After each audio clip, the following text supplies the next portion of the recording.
tonight here in Denver, a new film based on his book of the same title.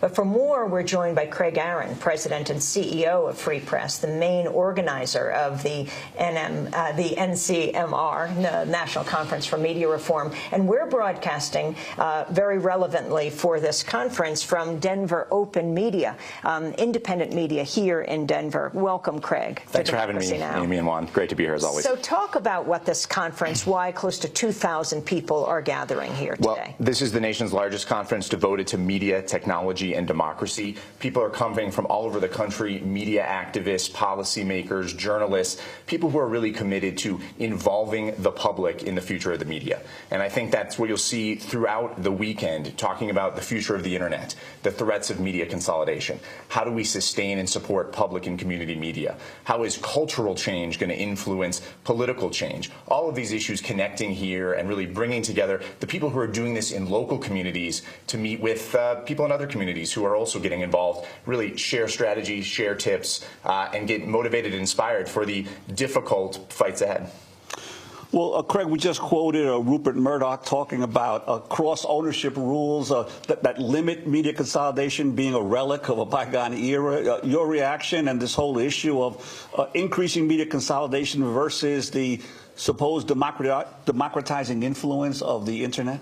Well, I think the thing we've seen is we know the results of going the path that Rupert Murdoch wants, and it's been a complete disaster. Tens of thousands of journalists have lost their jobs.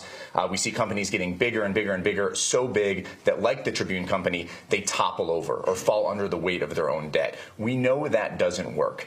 So the idea that the FCC would clear the way for somebody like Rupert Murdoch, somebody being investigated for for bribing foreign officials, somebody being investigated for all kinds of malfeasance, to clear the way for him to take over one of the biggest newspapers in the country is really an outrage. And what we need to remember is when it comes to local news and information, media ownership still matters very much. And the reason Rupert Murdoch wants the LA Times is because it is by far the dominant outlet in Los Angeles when it comes to news and information. It's perhaps the dominant publication when it comes to Hollywood. And Rupert Murdoch, of course, has vast Hollywood interests, and it has a lot of political power in the nation's most populous state.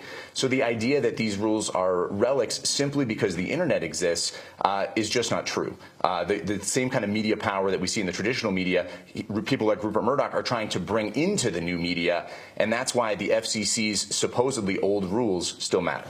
And this conference is not just going to focus, obviously, on what's going on in the commercial media. There's going to be a huge representation from community media, from independent, alternative forms of the press. What's your sense of the state of the community alternative press in America right now, and the most important aspects that you think are going to be highlighted at this conference? Well, I think what we hopefully have done is brought a lot of the great innovators and experimenters from community media all across the country. It's not easy to do community media. There's resources are always an issue, but I think that people like Denver Open Media are coming up with new ways to do things, creative things, using the internet, involving the community, training people. As the cost of technology comes down, it opens up all kinds of possibilities. So honestly, I really believe we're about to be in a golden age of community media.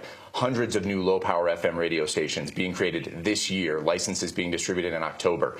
We're seeing great innovation in community media centers. We're seeing people really take the power of media into their own hands in new ways, and I think that's going to be a major theme running throughout this conference, and we've brought together some of the brightest lights from across the country and around the world really devoted to community media. Talk about the examples of the topics, the different workshops that'll be happening. Well, it's a range. We have hands-on workshops. If you want to learn how to build your own radio transmitter, you can do that. Lots of discussion about the future of the internet. I think the themes that are new and will be running throughout the event have a lot to do with culture and the connection between culture and political change. So we have artists and musicians and others who are using their art to talk about the problems of the media, to talk about how to make change. I think the other thing you're going to see is a lot of international participation. This is the National Conference for Media Reform, but increasingly it's becoming the International Conference for Media Reform, because we're finding that if you're going to challenge AT&T, Comcast, Rupert Murdoch, you can't just do it within borders. That's not where our opponents are operating, and so from the activist community, that's not how we can operate either.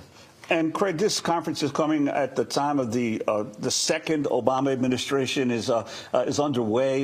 His FCC commissioner, Julius Genachowski, has announced he's stepping down. He's going to have to name a new chairman of the FCC, an important decision in terms of media policy in America today. How do you see the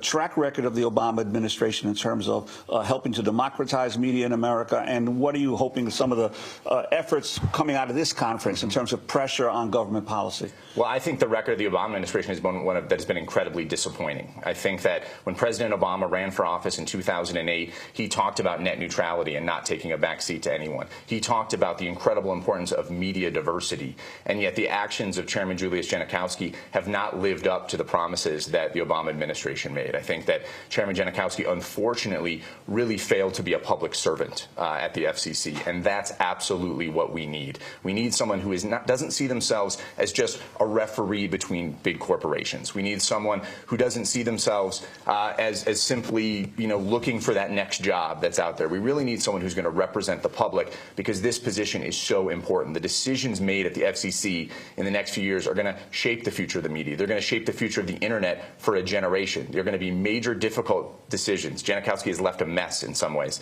in terms of the FCC's ability to protect consumers and advance the public interest. Whoever has this job is going to be really key to whether we can achieve the things that we're going to be talking about the National Conference for Media Reform. Craig Aaron, I want to thank you for being with us, President and CEO of Free Press, which is the organizer of this conference taking place in Denver, the National Conference for Media Reform. We're broadcasting from Denver Open Media here in Denver. When we come back, one of the founders of Free Press will join us. Bob McChesney, scholar of media reform, has written a new book called Digital Disconnect, and we'll find out just what that's all about. Stay with us. Thanks so much for watching this report from Democracy Now!, your daily independent global news hour. We don't accept advertising or corporate funding, but rather rely on donations from viewers like you. Please make your contribution by visiting democracynow.org. We need your support today to keep bringing you this hard-hitting, in-depth reporting.